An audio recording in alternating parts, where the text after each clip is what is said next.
Dinas Koperasi Usaha Mikro Kecil dan Menengah UMKM Kota Denpasar bersama Wirausaha Muda Denpasar menggelar Lomba Wirausaha Muda ke-11 tahun 2025 bertempat di Gedung Sewaka Dharma Denpasar.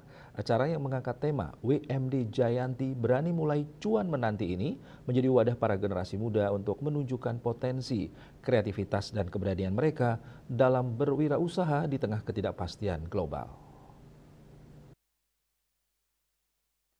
Sebanyak 110 peserta mengikuti Lomba Wirausaha Muda Kota Denpasar dibagi menjadi berbagai kategori yaitu peserta umum, startup IT, pelajar SMA, SMK, dan swasta. Kemudian diakurasi menjadi 20 besar, hingga diakurasi kembali menjadi 10 besar. Dari masing-masing kategori dalam final Lomba Wirausaha Muda, tahun ini akan memperebutkan 3 besar terbaik sebagai Wirausaha Muda Denpasar 2025.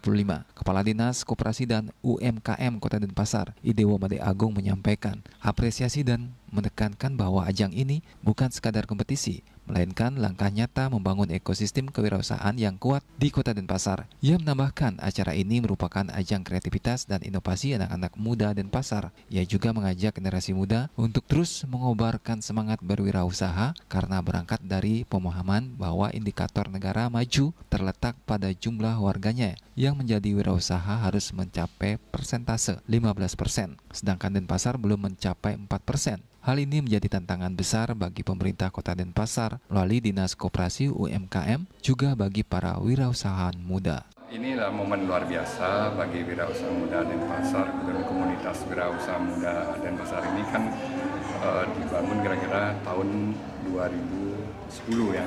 Jadi sudah 15 tahun dan karena kemarin mungkin COVID dan lain sebagainya kita sempat jeda untuk lomba wirausaha muda dan sekarang teman-teman dari komunitas wirausaha muda ini sudah mulai istilahnya mempersiapkan untuk lomba dan mudah-mudahan nanti anak-anak muda di Denpasar itu lebih banyak menjadi wirausaha. Itu harapan kami ke depan. Ajang ini menjadi bukti bahwa wirausaha muda adalah pondasi kebangkitan ekonomi bangsa. Dengan terus mendorong lahirnya pelaku usaha baru dari kalangan muda, diharapkan Denpasar mampu mempercepat pertumbuhan sektor UMKM dan membuka lebih banyak lapangan kerja di masa depan. Bunga Widrayani, Bali TV.